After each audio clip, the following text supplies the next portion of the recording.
So today we are going to discuss about, this is the step N session of ISTCM, and we are going to discuss a very important topic, that is common arrhythmias in ICU, which we always frequently we come across and we have to manage it. It may be lethal also. And so your monitoring and diagnosis and management of such cases, the critically ill patient, is very important. And Dr. Alfrede will just throw light on this. What are the common arrhythmias in the ICU and how you tackle them? So without wasting time, I'll request Dr. Alfrede to go for his deliberation. Rajashree, please. Hello. Thank you, ma'am. Rajashree? Yes, ma'am. Thank you very much. Yes. Yes. I'm thankful to my chairperson. She is not only my teacher, my guide, but absolutely a motherly behavior towards me for last 22 years. It's a relation between us. You cannot imagine. She is just a mother who can nourish educationally me and all our generation doctors of background of anesthesia and critical care. I really thankful and owe my gratitude to her. Thank you, ma'am. Thank you very much. Thank you very much. I'm very proud of you, my dear. Thank you. Okay, let's start this. This is a topic which has been discussed normally by Dr. Bandabhadram, but today he was busy with somewhere. That's why on behalf of Dr. Shushruth Bandabhadram, I'm taking the lecture. First of all, why we are very much worried about the arrhythmias? What exactly happening? There are certain arrhythmias which doesn't give any hemodynamic instability. When the ICU personnel is concerned, whoever is nurse, doctor, whoever is there, if there is no hemodynamic instability, we can wait. But where the hemodynamic instability occurs, we have to intervene immediately. And I have a huge respect of nursing profession because the nurses are the pillar of the ICU. Without the nurses, whoever be the consultant, whoever be the in charge, whoever be the director of the ICU, there is no success. ICU is being running with a good quality nurses. I'm thankful, I'm friendful to you, and wherever you want any help, we are here for you always.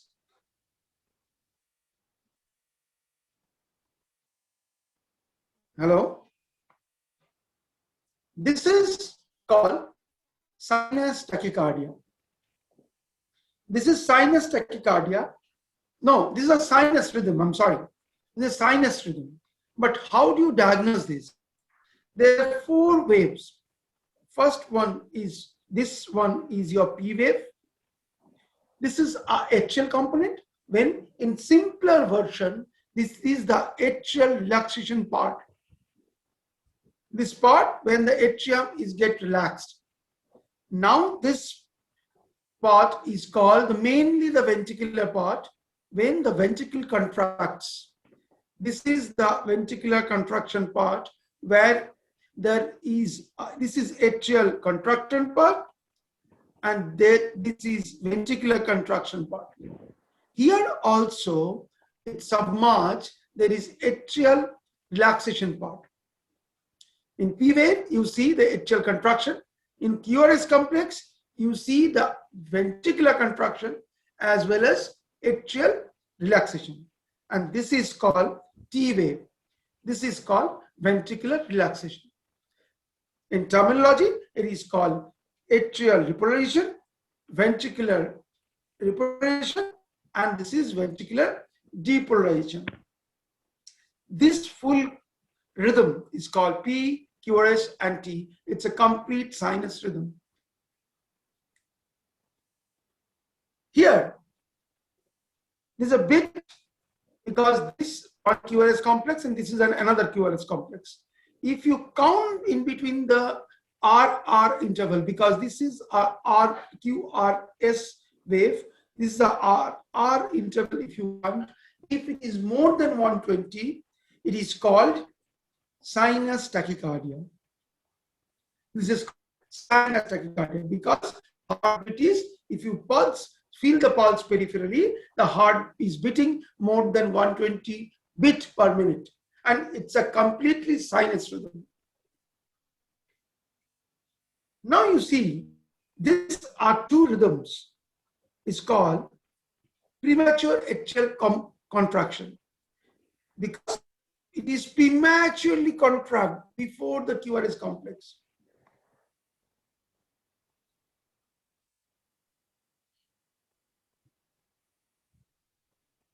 This is called premature atrial contraction, not different structure of the ectopic P wave. It's a completely different structure. This is a normal P wave. This is a normal P wave. And here you can see this is an ectopic P wave here. And this is called premature atrial contraction. This is normal heartbeat. This is P waves are normal. And here you see, this is a normal heartbeat. This is a normal heartbeat. These all are normal heartbeat. But here you see there is a premature atrial contraction.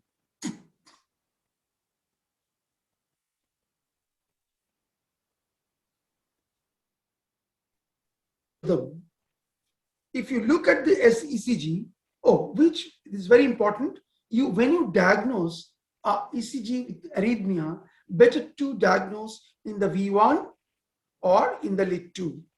These are two places you can diagnose very well. I am taking a rhythm strip of lead 2, which gives you, it's a regular rhythm. The RR interval is regular. But in between, there are multiple P waves, which is not being conducted by the ventricular rhythm. This is called atrial flutter. There would be 2:1 atrial flutter, there will be 3:1 atrial flutter, like this. So, how do you diagnose this is an atrial flutter? You can give a carotid artery massage. If this massage can, if it is atrial flutter, in almost all practical purpose, more than 90% of the cases, this atrial flutter will be went off. And the patient will come back to a normal sinus rhythm, and we will feel the normal sinus pulse because the flutter waves have disappeared by giving your thumb or giving your massage over the carotid artery. There's a carotid body. If you sprays the carotid body or massage the carotid body, this reentrant phenomena will disappear. This is a new rhythm.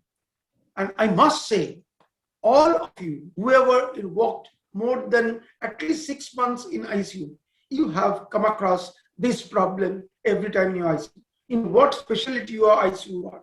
It should not be a cardiac ICU. It would be a medical, neurological, surgical, wherever this is a commonest arrhythmia you will appreciate in your ICU. This is called atrial fibrillation. It's straight, very simple. What is this? There is no irregular. The rate is irregular.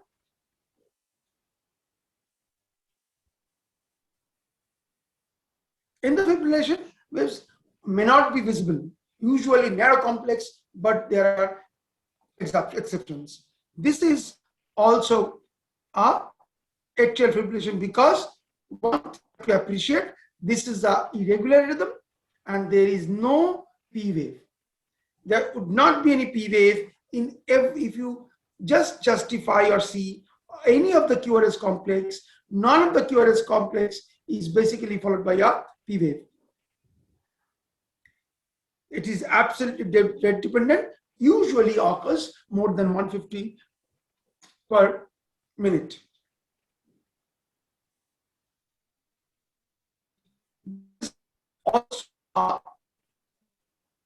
This is also an atrial fibrillation, but last what I've shown to you, this was atrial fibrillation, the narrow complex.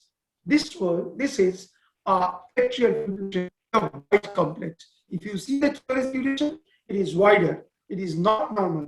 That's why it's called white complex or dot complex rhythm, but this is irregular. That's why we are taking it as atrial fibrillation.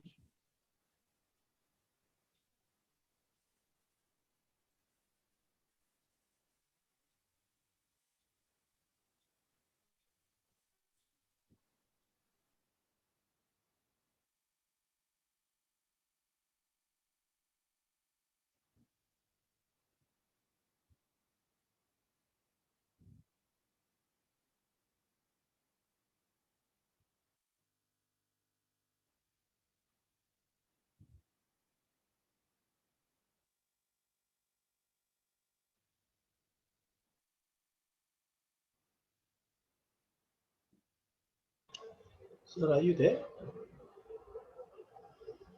We can't hear.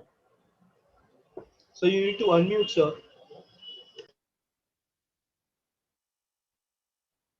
Rajeshri? Rajeshri? Ma'am, just let me call him. Uh-huh.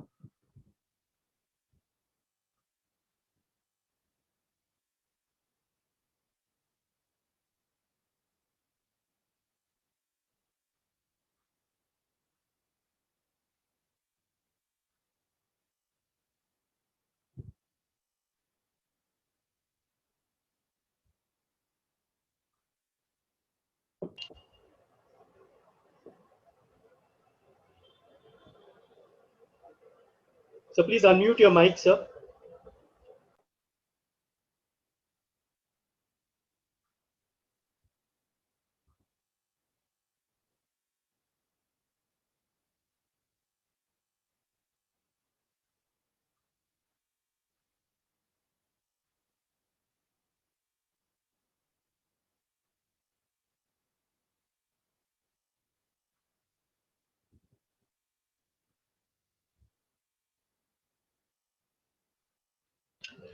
Dr. Roy, are you there?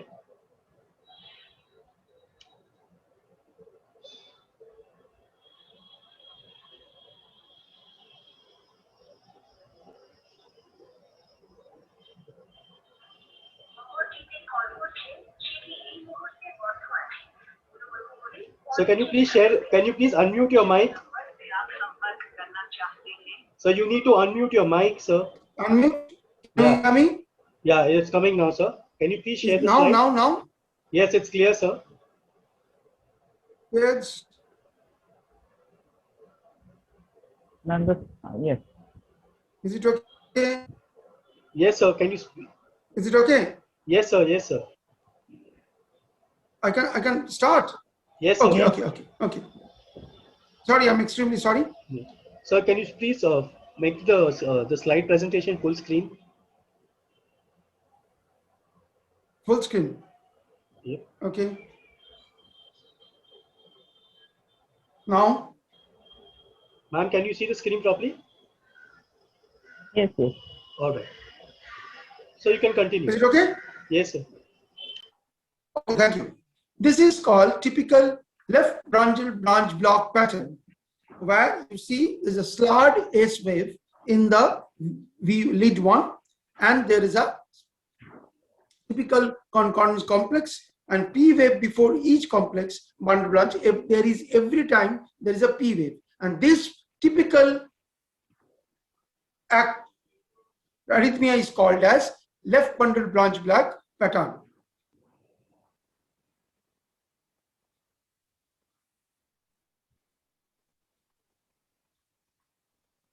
Hello?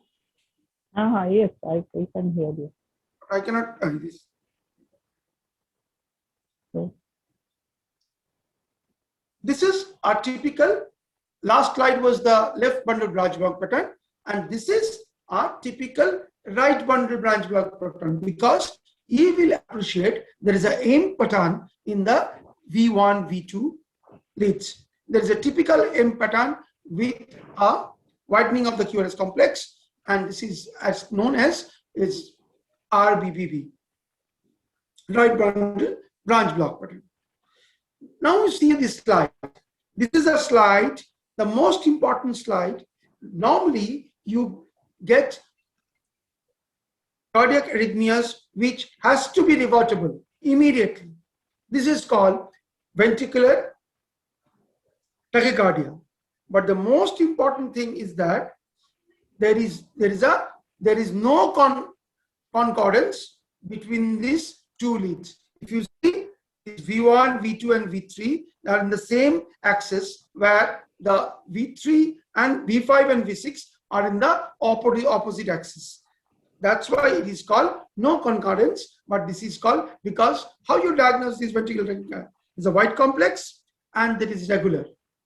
The most important thing, because this is a rhythm which you have to correct immediately.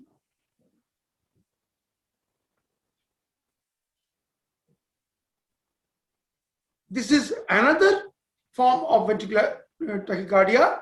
Without no P wave is there. It is regular. It is a difference between, this is regular, no P wave. The difference between the atrial fibrillation is irregular, but there is also no P wave.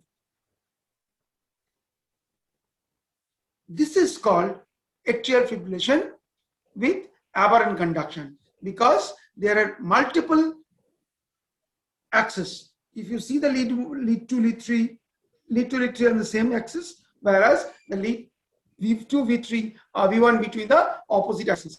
This is called atrial fibrillation with aberrant conduction. This is typical of Torsades de Pointes. There is some, it's a very, very, very unstable rhythm. There will be definitely cardiac rhythm disturbance as well as hemodynamic disturbances, and this is have to be taken very calculatively. You have to check your potassium level, you have to check your magnesium level. If the patient is having hypomagnesemia, you have to correct it immediately, and if the patient is hypokalemic, you have to correct it immediately as quick as possible. You just mark it off. This is called, because there is no concordance and there is a multimorphic VT. It's not polymorphic. This is polymorphic and multimorphic VT. That's why it is called Torsades de Pointes. Another lead to picture of Torsades de Pointes, where you see there is a amplitude difference and there is no pulse wave in period. This is called ventricular fibrillation. Ventricular fibrillation, how you appreciate? It is a slower wave. Appreciate the rhythm. Typical ventricular fibrillation rhythm. Sawtooth appearance in your lead 2.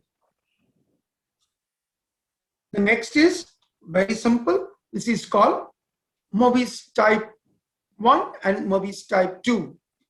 First, when you diagnose Mobitz type 2, Mobitz type 1, it is called 2:1 heart block. You see there is a 2 P wave, another one. This 2 P waves, 1 QRS. 2 P wave, but this PR duration is getting shorter and shorter, and at once it will miss the QRS complex. Gradually there is a decrease of the PR interval, and once it will miss. Again it will start like this, one normal PR, then the shorter PR, even more shorter, and there is no PR interval at all. This is called Mobitz type 1 and Mobitz type 2. And this one you have to appreciate very, very clearly. This P wave has got no relation with QRS complex. Its QRS complex is going by their own way, and P wave is absolutely independently going on. This is called, it's a typical of complete heart block.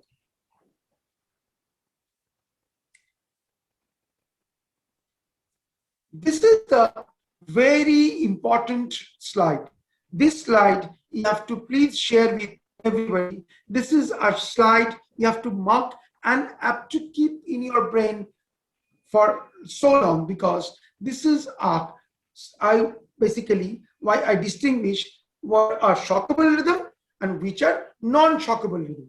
where you can wait for the emergent of this other intervention. But this slide, in the red part, you do not have any, you have to shock them immediately. This may be performed in a controlled environment or during the unstable life-threatening system. Defibrillation is an acute part of advanced cardiac life support, that is called ACLS, when the patient is pulseless and requires immediate defibrillation or shock, whatever you say. For shockable rhythms, it is atrial fibrillation, atrial flutter, or SVT. You can wait, but you do have some other. These are, you can wait if the patient is hemodynamically not unstable. You have to give some other maneuvers. But this is the absolute shockable rhythms where you have to defibrillate immediately. First is ventricular fibrillation, ventricular tachycardia, and torsade de Pontis. These are the rhythms you have to identify, diagnose, and shock. Thank you very much. Thank you for your excellent patience. Please, welcome with all the questions what you have. So the questions will be put in the chat box, sir. Okay. If you check your chat, if you check the chat box down, there are questions that have been put, sir. So you can close the presentation, sir. I can close the presentation, yes. No? Yes. Okay.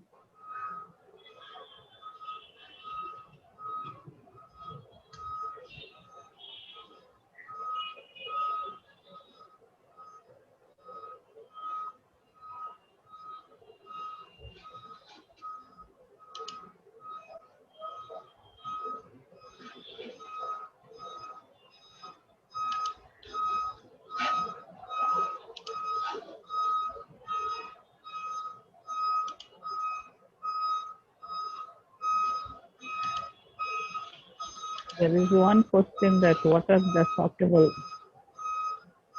arrhythmias?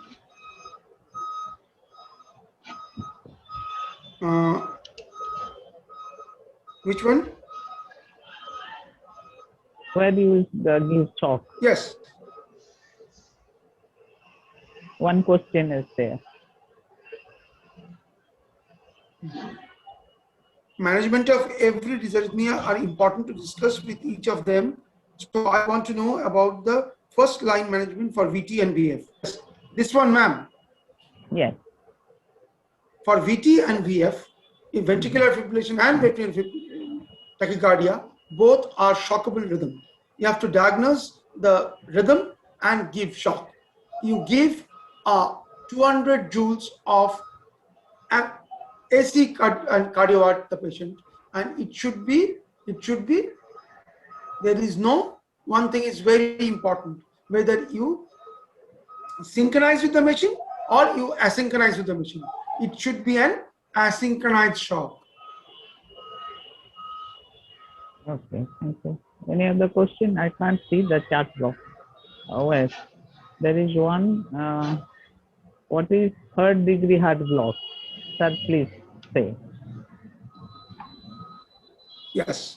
First degree heart block is basically there is a prolonged duration of the P with QRS complex. Between the difference between atrial component and the ventricular component, if it is 240 milliseconds, then it is called first degree heart block. And if it is more than 200, it is called PR prolongation.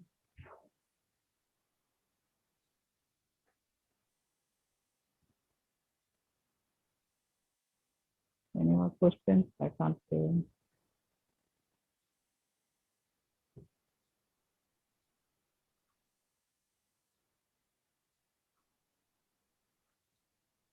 Ventricular tachycardia. One more question with I'm pulse. seeing.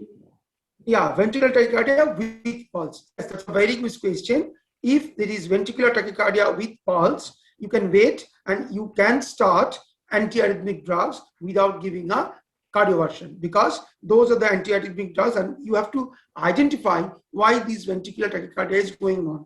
if you are giving any arrhythmogenic drug, you take the call and withdraw those arrhythmogenic drugs first. Supraventricular tachycardia, how will you manage? One question is there. Supraventricular tachycardia. Supraventricular tachycardia is a faster rhythm and it is narrow complex. You can give a cardiac massage. This is a very important thing. If the cardiac massage occurs, if the rate goes down at least 15% of the primary wave, and again when you remove the carotid massage, it will go back to it. You can break this, then the supraventricular tachycardia can manage. If we cannot give, if this is not happening, then you can give amiodarone. If also, one more important thing, if this is hemodynamically compromised, you can cardiovert also.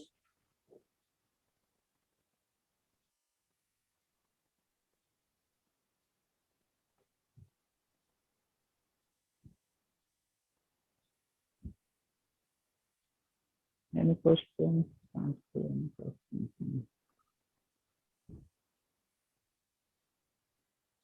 Oh yes.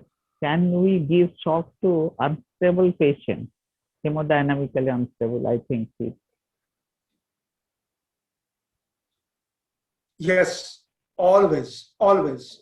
If there is a hemodynamic instability, if the patient is having a higher dose of inotropes, that too also patient is having any kind of arrhythmia, if you can convert those patients to a sinus rhythm, that would be the best rhythm people could have, and their hemodynamic stability may regain. That's why if it is shockable, go with the shock first.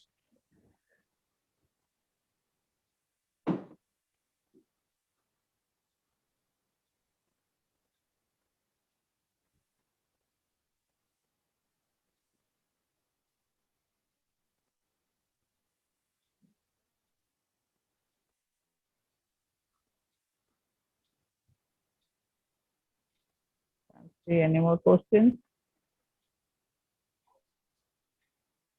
The last question I can see, for SVT, we are doctors adenosine, exactly good. Adenosine is a drug of choice for SVT. As a drug of choice for paracetamol supraventricular tachycardia, yes, you can give, but if that is a very important because it causes significant hypotension. If the patient is having hypotension, please do not use adenosine as well. One question is there on lidocaine. Use of lidocaine in these cases. Someone has asked. When we were students, there are so many classifications of antiarrhythmic drugs, and we need to mug up, and our teachers used to ask this question in every Bible. Do you know what are the amiodarone, what are these things, sotalol, beta blocker, everything? That comes lidocaine also. But now that amiodarone has come, and it has basically a wonder drug, which does very good option, and it reverses the rhythm very nicely.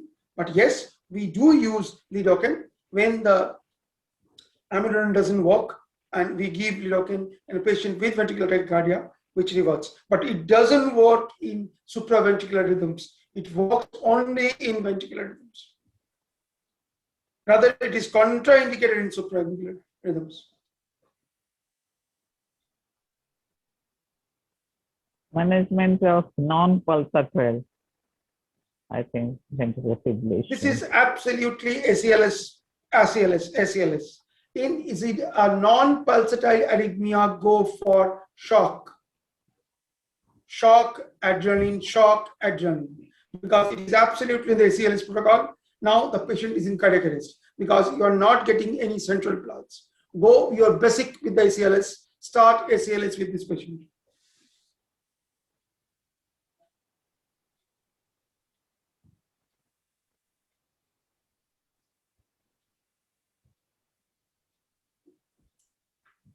One question is how many times you can give shock to a patient? At least you have to repeat at least twice. If still the patient is not having any pulsatile rhythm, you go back to your basics as ACLS, you start giving signal. and you go back to CPR adrenaline protocol.